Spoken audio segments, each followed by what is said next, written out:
صلی اللہ علیہ وسلم جب دنیا میں پیدا ہوئے تو باپ کا سایہ اللہ نے اٹھا دیا. باپ کا سایہ اٹھ گیا, یتیم پیدا ہوئے.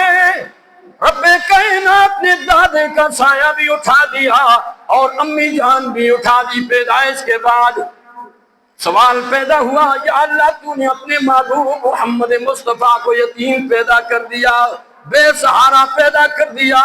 رب کائنات نے فرمایا, کائنات والوں میں تمہارے سوال کو دور اس کا جواب دیتا ہوں کہ میں نے ان سارے سہاروں کو کیوں اٹھایا ہے. میں نے دادے کا سہارا اٹھا دیا, ماں کا سہارا اٹھا دیا, باپ کا سہارا اٹھا دیا. ساری کائنات کو بتانا چاہتا ہوں یہ تو میرا اتنا پیارا محبوب ہے کہ میں کسی اور کے سہارے کی ضرورت نہیں, میں خود خدا اس کا سہارا ہوں. یا اللہ تو نے اپنے محبوب کو اتنا بڑا مقام تو دیا ہے, لیکن یا اللہ تو نے اس کے والد کا سہارا اٹھا دیا, دادے کا سہارا اٹھا دیا, ماں کا سہارا اٹھا دیا. یا اللہ تو نے اس کو یتیم پہ کیوں پیدا کیا؟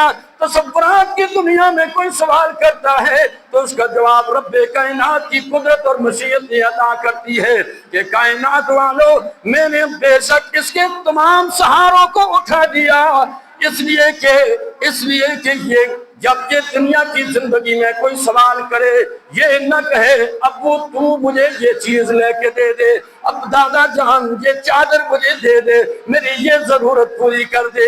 جب یہ اپنے سہاروں کو, دنیا کے سہاروں کو نہیں پائے گا, میرا محبوب جب میرے دربار میں آئے گا تو جو کچھ مانگے گا مجھ ہی سے مانگے گا, مجھ ہی سے سوال کرے گا. اور اللہ کے محبوب صلی اللہ علیہ وسلم جب نورانی ہاتھوں کو اٹھاتے تھے, برکت والے ہاتھوں کو اٹھاتے تھے تو رب کائنات آسمانوں سے قبولیت سے نواز دیا کرتے تھے. سیدنا فاروق اعظم رضی اللہ تعالیٰ عنہ سوال کیا یا اللہ میں سوال کرتا ہوں, اب عمر فاروق کی جوانی اسلام کی نشر و اشاعت کے لیے عطا فرما دے. ہاتھ مبارک اٹھائے محمد مصطفیٰ نے تو آسمان والے رب نے, عرش والے رب نے قبول فرما دیا. فاروق اعظم کو محمد مصطفیٰ کے قدموں میں نشاور کر دیا. ابو ہریرہ کی ماں کے لیے نبوت نے ہاتھ اٹھائے. ابو ہریرہ کہتے ہیں او اللہ کے محبوب محمد مصطفیٰ میری کافرہ مشرکہ ماں کی ایمان کی حفاظت کے لیے دعا فرما دے. ہاتھ اٹھائے تو رب کائنات نے فیصلہ کر دیا, ابو ہریرہ کی ماں کو ایمان نصیب کر دیا. اور جلبیب ایک صحابی تھے, سیاہ کالا چہرہ تھا. ایک دن اللہ کے محبوب صلی اللہ علیہ وسلم کی بارگاہ میں حاضر ہوئے. رحمت عالم صلی اللہ علیہ وسلم نے اپنے مبارک ہاتھ, نورانی ہاتھ, نبوت والے ہاتھ کو جلبیب صحابی کے چہرے پہ پھیر دیا. ہاتھ اٹھائے تو چوبی کے چاند کی طرح چہرہ چمکتا ہوا نظر آیا. رحمت عالم صلی اللہ علیہ وسلم جب اللہ سے مانگتے تھے میدان بدر میں خیمے میں جا کے خدا کے حضور ہاتھ بلند کر کے اللہ کی مدد مانگی ہے. مدد کس سے مانگی؟ اللہ سے. میں آپ نے کس سے مانگنی ہے؟ بولو کس سے مانگنی ہے؟ اللہ سے مانگنی ہے. اور وہاں جب اللہ سے مدد مانگی رب کائنات نے فرمایا وَلَقَدْ نَصَرَكُمُ اللَّهُ بِبَدْرٍ وَأَنْتُمْ أَذِلَّةٌ. میرے محبوب آپ عسکری اعتبار سے کمزور تھے, ساز و سامان کے اعتبار سے کمزور تھے, آپ کا لشکر تھوڑا تھا. میں نے فیصلہ کر دیا آسمانوں سے, آپ کی دعاؤں کو سنا اور میں نے آپ کی مدد کا فیصلہ کر دیا. رب کائنات نے مدد فرمائی میدان بدر میں.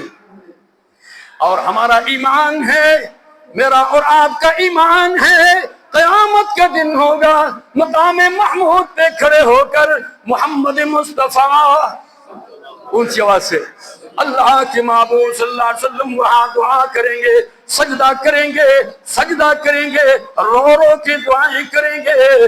اور میرا ایمان ہے کہ رب کائنات اپنے محبوب کی دعاؤں کو سن کر جنت کے 8 دروازے اپنی امت کے لیے کھلا دیں گے۔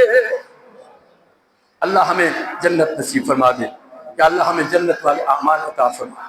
سنت پہ عمل ہوگا، سنت سے پیار ہوگا، اطاعت رسول ہوگی تو رب کائنات ضرور ہمیں جنت عطا فرمائیں گے۔ جنت اہل ایمان کے لیے اللہ نے پیدا فرمائی ہے، کافر کے لیے نہیں بنائی۔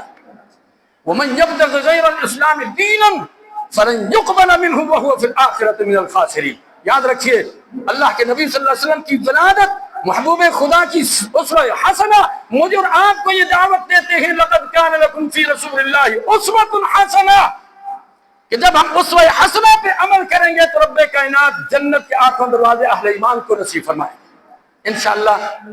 حضور علیہ السلام کی سنت پہ ہم عمل کریں گے نا، سب کا دعویٰ ہے، سب کی نیت ہے، ارادہ ہے، یا اللہ ہم سب کے ارادوں کو قبول فرما اور حضور علیہ السلام کے جھنڈے کے نیچے ہمیں بھی جگہ عطا فرما دینا، اور اے اللہ مرتے وقت ہمیں کلمہ محمدی عطا فرما دینا۔ وآخر دعوانا